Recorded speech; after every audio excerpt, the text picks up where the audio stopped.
corporations. They're owned by the stockholders and the other shareholders, all right?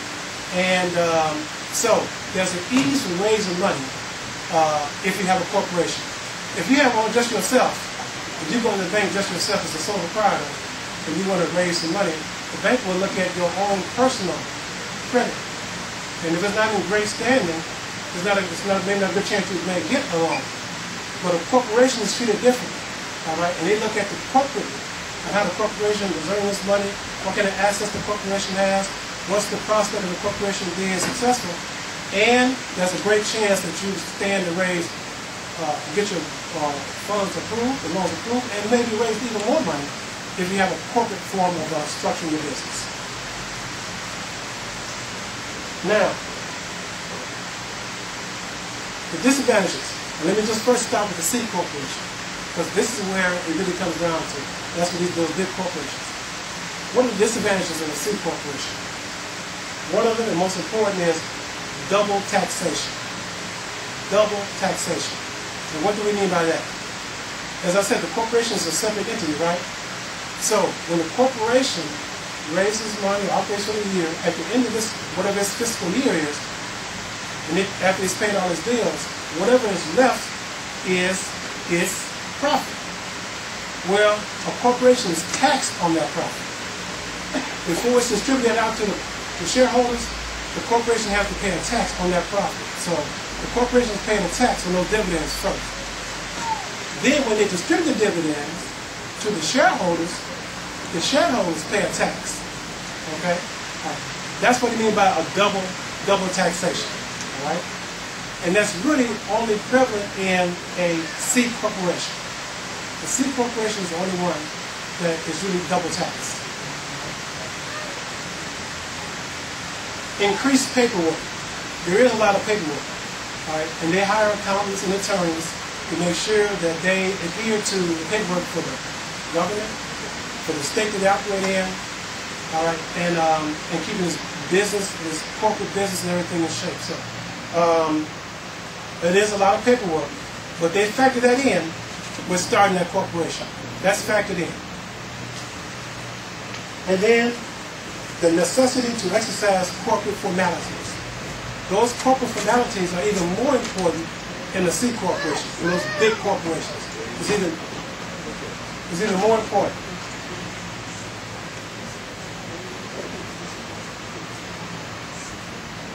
All right. So those are some of the disadvantages of owning a C corporation, having a C corporation.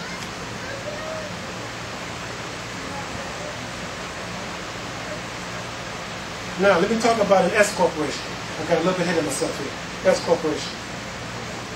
An S corporation. What's the difference between an S and a C? An S corporation is a corporation that is structured in such a manner as to provide a pass-through entity. Pass-through entity. And I'll explain that in a minute. For tax purposes. Just like a partnership. And so let me tell you. S corporation, what they call subchapter S. That's the official name. Subchapter S corporation. That's a subchapter S is a part of the IRS code, right? And for tax purposes, if you set up a subchapter S corporation, what it will allow you to do is you can function as a corporation, and at the end of your corporate year, the profits that you earn in your corporation, instead of that being taxed by the government, it's distributed to the shareholders. Okay? That's distributed to the shareholders. And then the shareholders record that tax on their own personal tax return. Okay? So you only tax once. Alright? And that's one of the biggest differences of an S over a C. Alright? It functions just like a partnership, but it's a corporation. Alright? And again, it can raise money. It can be sued or sued. Functions just like a corporation, but for tax purposes, the shareholders, when they receive their dividends, they're the ones who pay taxes on it. Right? That's an S corporation.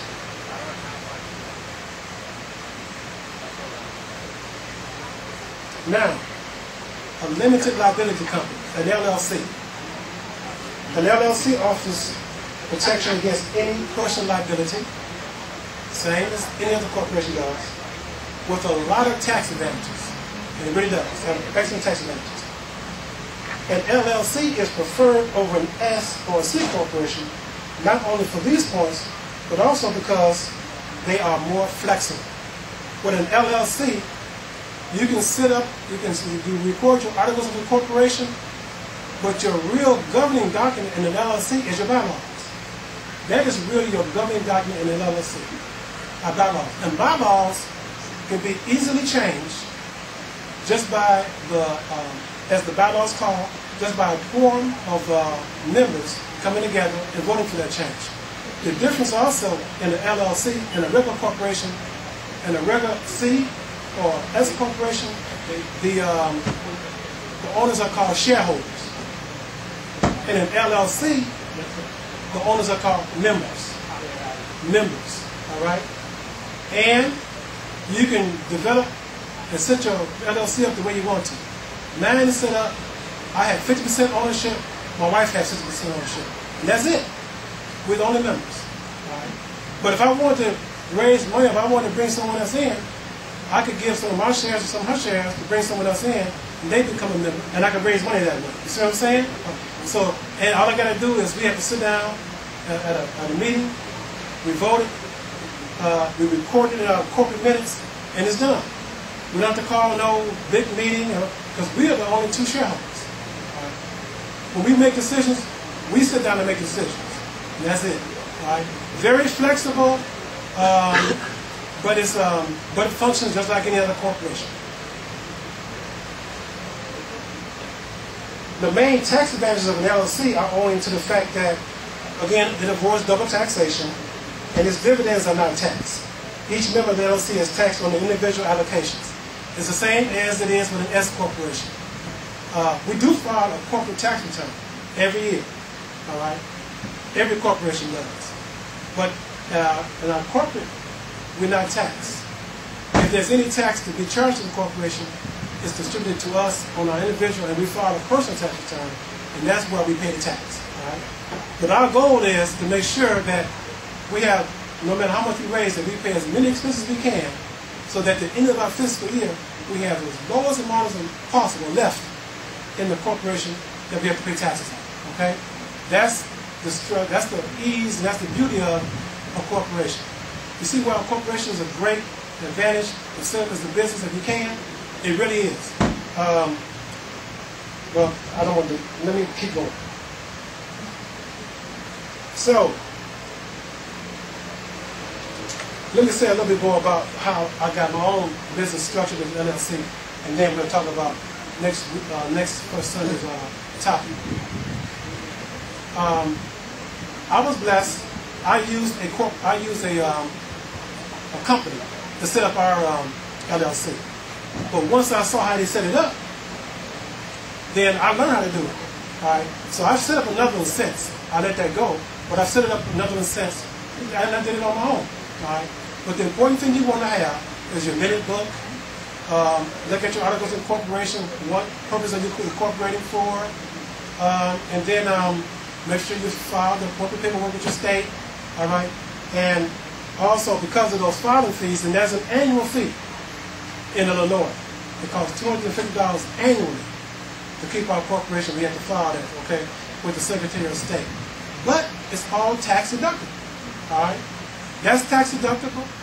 The accountant who charges me to prepare my income tax return for the corporation, that's tax deductible. So what I'm saying is, we make a little money, okay. But so far, we haven't broke even with the corporation.